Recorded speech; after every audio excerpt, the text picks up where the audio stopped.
Good morning and welcome to day 7 of the Art of Introverted Leadership, and today I would like to talk to you about a topic that is very much connected with what we looked at yesterday around having more time to do things, taking our time, asking for more time. And the topic we're going to look at today is around boundaries.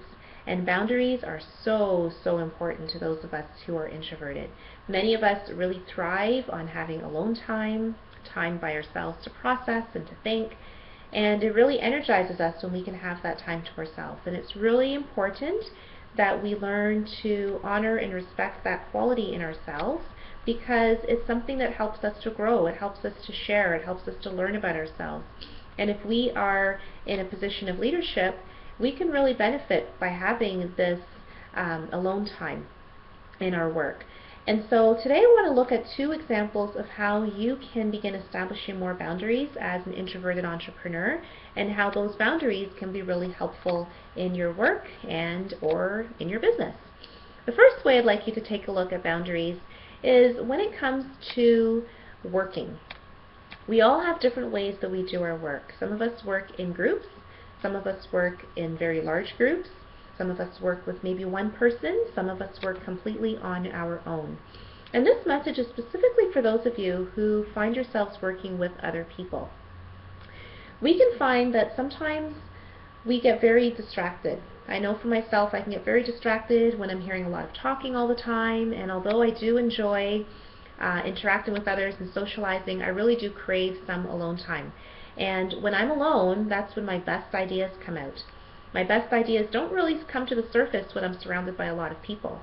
I need time to think, I need time to process, I need time to brainstorm, I need time to be creative, and my best ideas come out when I have that alone time.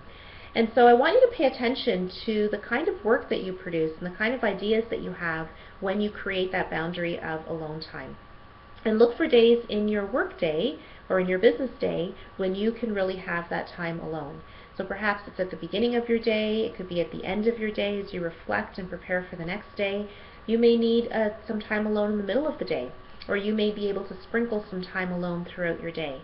Pay close attention to the quality of your work and your energy levels when you do have that time alone, and begin asking for that, because it's a boundary that protects your energy and it also helps you to bring your best work forward.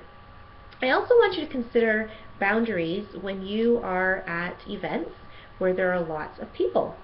And for myself, I go to a number of networking events, and some of them, to be quite honest, can get kind of loud and noisy, and as I said, I do enjoy interacting with people and socializing, but after a while, to be honest, I kind of check out mentally eventually, because there can just be so much talking and so much yap, and it really prevents me from having my own thoughts, and I find myself feeling distracted, kind of exhausted. I feel like I've had enough sometimes, and we really need to prepare for these experiences by looking for ways that we can establish boundaries of space.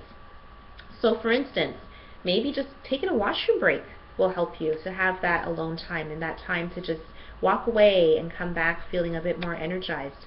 Perhaps it's just grabbing a glass of water or a cup of tea and just observing the group from afar, just for a few minutes, until you feel like you're able to come back in energized. And for some of us, it may just mean that after a certain amount of time, we need to go. Like maybe after an hour or even an hour and a half, that might just be enough time that we need to socialize before our own energy reserves start to feel a little bit drained. And there's nothing wrong with that.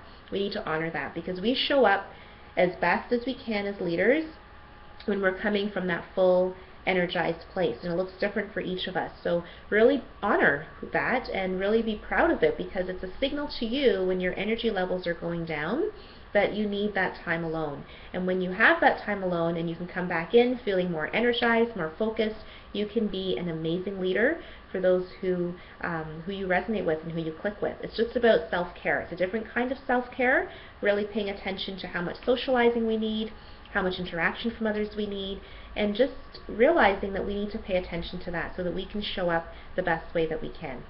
So I want you to think today about a way that you can begin to establish boundaries, particularly when it comes to working with others, socializing with others.